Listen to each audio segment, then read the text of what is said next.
Hello guys, welcome back to iDream media. ఈరోజు మనతో ఉన్నారు స్టాక్ మార్కెట్ అనలిస్ట్ అయిన సుందర్ రామరెడ్డి గారు. ముఖ్యంగా మీ ఇన్కమ్ అనేది ఏ విధంగా ఖర్చు పెడుతున్నారు, అసలు ఎంత పర్సంటేజ్ దేనికి ఎంతకు వెళ్తుంది, మీరు సరైన ఫైనాన్షియల్ నాలెడ్జ్ అని సంపాదించుకుంటే మీరు మీ ఇన్కమ్ ద్వారా ఏ విధంగా మీరు డెవలప్ అవ్వచ్చు అనేది ఈరోజు ఎపిసోడ్ ద్వారా తెలుసుకుందాం. నమస్కారం సార్. నమస్తే. పొద్దున్నే ఒక న్యూస్ చదివాను సార్ ఈనాడులో. ఒక యావరేజ్ ఎంప్లాయీ ఎవరైతే ఉన్నారో వాళ్ళ యొక్క శాలరీలో 60% కేవలం హౌస్ ఈఎంఐకే వెళ్ళిపోతుందంట. ఈ లెక్కన వాళ్ళు వేరే ఈఎంఐలు ఉంటే వాళ్ళ పరిస్థితి ఏంటి, అసలు 60% వెళ్ళిపోగా 40%తో అసలు మిగిలిన ఏ ఖర్చులకు పనికి వస్తాయి అవి? ఇలాంటి లైఫ్ స్టైల్ అసలు ఎంత డౌన్ లైన్కి తీసుకెళ్ళిపోతుంది, దీని నుంచి ఎలా బయటపడాలి? రైట్. సో ఒకటే అండి, ఎసెట్ క్రియేషన్ కోసం చేసిన అప్పులే కాబట్టి అది మంచి అప్పు కింద లెక్కే.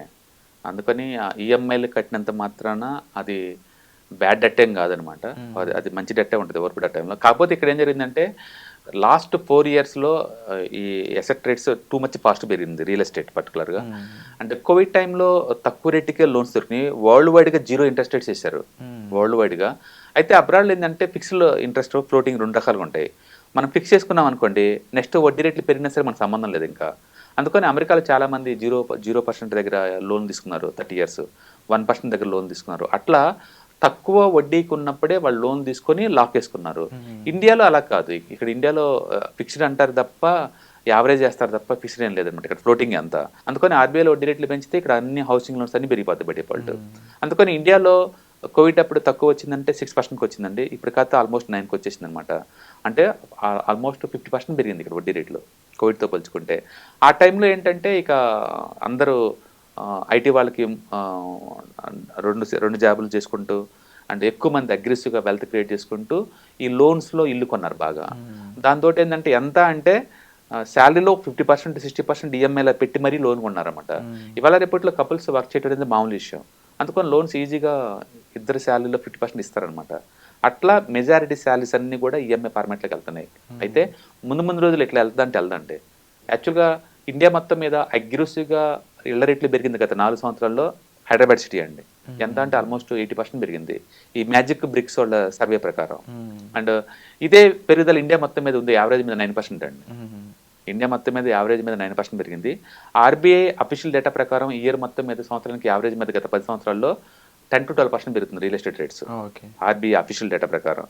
బట్ మ్యాజిక్ బ్రిక్స్ ప్రకారం ఏంటంటే హైదరాబాద్ అలోన్ లాస్ట్ 4 yearsలో యావరేజ్ గ్రోత్ 80% పెరిగింది. ఆ పెరిగినంత స్పీడ్గా శాలరీస్ ఏం హై కావాలా, బట్ వడ్డీ రేట్లు మాత్రం బాగా పెరిగిపోయినాయి. దాంతో శాలరీలో 61% అచ్చం ఈఎంఐలకు వెళ్తుంది. యాక్చువల్గా ముంబై లేకపోతే ఢిల్లీ ఇలా చూసుకుని అనుకోండి, మెట్రోపాలిటన్ సిటీస్లో అసలు సామాన్యుడు కొన్ని స్టేజ్ లేదండి. ఆ కోటలో ఉన్నాయి అవి అన్నీ ఆల్రెడీ కోటలోకి వచ్చేసినాయి అనమాట. అక్కడ ఈఎంఐ అయితే 110% వెళ్ళిపోయినాయి. 110-100% వెళ్ళిపోయింది. కాకపోతే అఫోర్డబిలిటీ ఉన్న టైర్ 2 సిటీస్లో అయితే కొంచెం పర్వాలేదు, బాగానే ఉంది. ఏదైనా కానీ మీకు ముందే ప్లాన్ చేసుకొని మీరు కొంటారు కాబట్టి ఇల్లు, అంటే ఇది కూడా లాంగ్ టర్మ్లో ఒక మంచి వెళ్తే కాబట్టి తక్కువ రిటర్న్స్ వస్తుందనే కానీ వేరే వాడితో కంపేర్ చేసుకున్నప్పుడు రిస్క్ లేకుండా అది పర్వాలేదు అనమాట. అయితే ముందు రోజుల్లో కూడా ఇంత ర్యాపిడ్గా రియల్ ఎస్టేట్ పెరిగిద్ది అంటే పెరగదు. ఇప్పటికీ హైదరాబాద్ పెరిగింది చాలా ఎక్కువ. అంటే అప్రిషియేషన్ రేటింగ్ దాటేసి ఉన్నామంటారు. ఏది ఇంకా హైదరాబాద్ రియల్ ఎస్టేట్ అనేది ఇంతకుమించి అప్రిషియేట్ అవ్వదు అలా అని చెప్పలేం కానీ, బట్ ఆ ర్యాపిడిటీ అయితే ఉండదు. నేను ఇప్పుడు దాకా పెరిగినంత స్పీడ్ అయితే పెరగదు. నాకు తెలిసి నెక్స్ట్ 4-5 years కూడా ఇప్పుడున్న రేట్లు ఉంటాయి. ఇంకా అది అంటే సాచురేట్ అయిపోయినట్టే కదా లెక్కన. సాచురేషన్ అయిపోయిందంటే 2 things ఇక్కడ. వడ్డీ రేట్లు at the rate of 8 to 9 దగ్గర ఉంది, 8% దగ్గర ఉంది వడ్డీ రేట్లు. కోవిడ్ అంత చీప్ ఏం కాదు, అందుకని అందరు టెంప్ట్ అయి తీసుకున్నంత ఏం లేదు. రెండోది ల్యాండ్ ప్రైస్ చాలా అప్రిషియేట్ అయిపోయింది ఇక్కడ. కొక్కపేటలో ఎకరం 100 కోట్లని పెద్ద స్లోగన్ లాగా అయిపోయింది. అందుకని అందరు దాని బేస్గా తీసుకొని అందరూ వెళ్ళిపోయారు. ఇవాళ రేపట్లో ఎస్ఎఫ్టీ 6,000 రూపాయలు 7,000 రూపాయలు అంటే కామన్ అయిపోయింది అది. అంటే ఒక డబుల్ బెడ్రూమ్ తీసుకుందామంటే 60-70 లక్షలు అవుతుంది. ఎక్కువ టైర్ 2 సిటీ మీద ఎక్కువ ఫోకస్ చేస్తున్నారు ఎంప్లాయీస్ అనేది కూడా వినిపిస్తా ఉంది. దీని వల్ల ఇలా అన్ని మెట్రోపాలిటన్ సిటీస్లో ఎప్పుడైతే రేట్లు పెరిగిపోయినాయో ఇది by tier 1, tier 1 by tier 2, tier 2 by tier 3 మీద అన్ని ఎఫెక్ట్ అయిపోయినాయి కింద మీదకి. జనాలు ఇన్కమ్ ఆ రేంజ్లో పెరగలేదు. అందుకని ఎక్కువ మంది ఎవరైతే ఈఎంఐల ద్వారా తీసుకున్నారో వాళ్ళు స్టక్ అయిపోయారు అనమాట. వాళ్ళు ఎట్లాగో జాబ్స్ ఉన్నాయి కాబట్టి ఈఎంఐ ఎక్కువ తక్కువ కట్టుకుంటూ పోతుంటారండి. And real estate is not bad asset, మనం అనుకున్నంత బ్యాడ్ ఏం కాదు. అప్రిషియేషన్ స్లోగా ఉంటుందనే కానీ బెస్ట్ అసెట్. కాకపోతే నెక్స్ట్ నువ్వు అన్నట్టు 4-5 yearsలో ఈ స్పీడ్తో పెరగటం అంటే ఉండదు కానీ, బట్ అదే time real estate too much పట్టాను కూడా ఏముండదు. అందుకని సాచురేషన్ అయింది, ఇంతే ఉండొచ్చు. బట్ రెస్ట్ ఆఫ్ ది ఇండియాలో మాత్రం యావరేజ్ గ్రోత్ 9 ఉంది కాబట్టి అది ఇంకా కంటిన్యూ ఛాన్స్ ఎక్కువ ఉంది. సో 60% పెట్టి మరి ఈఎంఐలు మనం ఇల్లు తీసుకోవడం లేకపోతే ల్యాండ్ తీసుకోవడం అనేది 50-50 ఎమోషనల్ పర్సంటేజ్ ఫైనాన్షియల్ సిచ్యువేషన్ ప్రకారం ఎవరి డెసిషన్ మీద వాళ్ళు వెళ్ళమంటారా, లేకపోతే అఫోర్డబిలిటీ ఉంటుంది మెయిన్ కాన్సెప్ట్ అండి. మీకు అఫోర్డబిలిటీ కనుక ఉంటే ఇప్పుడు మీ శాలరీ ఒక 2 lakh ఉంది అనుకోండి, స్పౌస్ కూడా వర్క్ చేస్తుంది అనుకోండి, మీ శాలరీ 100% పెట్టినా సరే తప్పేం లేదు అందులో. It's all about affordability. అందుకని అందరినీ ఒకే గాడి కింద మనం కట్టలేము. అందరినీ 61% అంత కట్టే అంత ఏముంది దాంట్లో మ్యాటర్ అని చెప్పలేము. వాళ్ళ అఫోర్డబిలిటీ, వాళ్ళ బ్యాక్గ్రౌండ్ ఎంత already positive I mean passive income ఎంత ఉంది అని దాన్ని బట్టేసి కూడా మార్పులు చేర్పులు ఉంటా ఉంటాయి. ఏదైనా కానీ టోటల్ శాలరీలో 61% అనేది టూ మచ్, అది అందులో డౌట్ లేదు. బట్ కోవిడ్ టైంలో ఇంత లేదు, వడ్డీ రేట్లు గుర్తుపెట్టుకోండి, ఇంత ల్యాండ్ రేట్ కూడా ఇంత లేవు ఆ టైంలో. అందుకని ఆ టైంలో అది రైట్ డిసిషన్లా కనపడుద్ది. ఇప్పుడు తీసుకునే వాళ్ళకి అంత వర్త్ కాదు, ఎందుకంటే ఆల్మోస్ట్ 8 to 9% వడ్డీ రేట్లు, అండ్ ఈ రేట్లు మీరు తీసుకుంటే అంత వర్త్ కాదు. అందులో హైదరాబాద్లో డబుల్ బెడ్రూమ్ అంటే ఆల్మోస్ట్ 80 లక్షల నుంచి ₹1,00,00,000 తగ్గుతుంది. మనం ఇందాక చెప్పాం కదా, రిజిస్ట్రేషన్ 10 లక్షలు అవుతుంది, ఇంటీరియర్ డెకరేషన్ 2-3 లక్షలు అవుతుంది. నువ్వు 70 లక్షలు పెట్టి కొన్న ఇల్లుని అది ₹1,00,00,000 దగ్గరికి వస్తుంది. అంటే ఆ ₹1,00,00,000 దానికి నువ్వు ఈఎంఐ కట్టాలంటే నెలకు ₹1,00,000 చొప్పున నెక్స్ట్ 40 సంవత్సరాలు కట్టాల్సి వచ్చింది. Very true sir.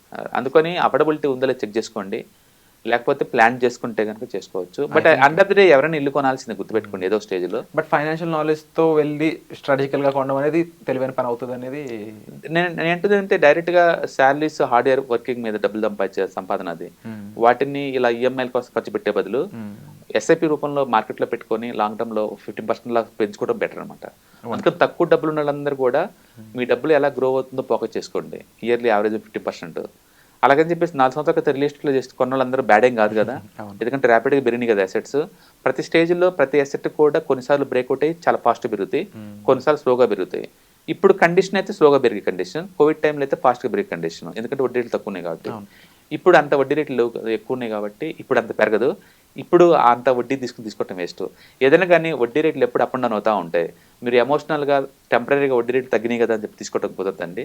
మీకు ఆల్రెడీ అఫోర్డబిలిటీ ఉంది, స్టాండర్డ్ ఇన్కమ్, రెగ్యులర్ ఇన్కమ్ ఉంది అనుకున్నప్పుడు తీసుకోవడం తప్పేం లేదు. Thank you so much sir, ఇలాంటి సిచ్యువేషన్ ఓరియంటెడ్ ఎగ్జాంపుల్స్ మాకు చెప్పినందుకు thank you so much. Hi. ప్రస్తుతం ఉన్న ప్రపంచంలో ఫైనాన్షియల్ లిటరసీ అనేది ఎంత ఇంపార్టెంటో అందరికీ ఇప్పటికే అర్థమై ఉంటుందండి. సో స్టాక్ మార్కెట్కి వచ్చేసరికల్లా ఇది చాలా అప్ అండ్ డౌన్స్ అవుతూ ఉంటాయి, మార్కెట్ చాలా వాలటిలిటీ ఎక్కువ ఉంటుంది.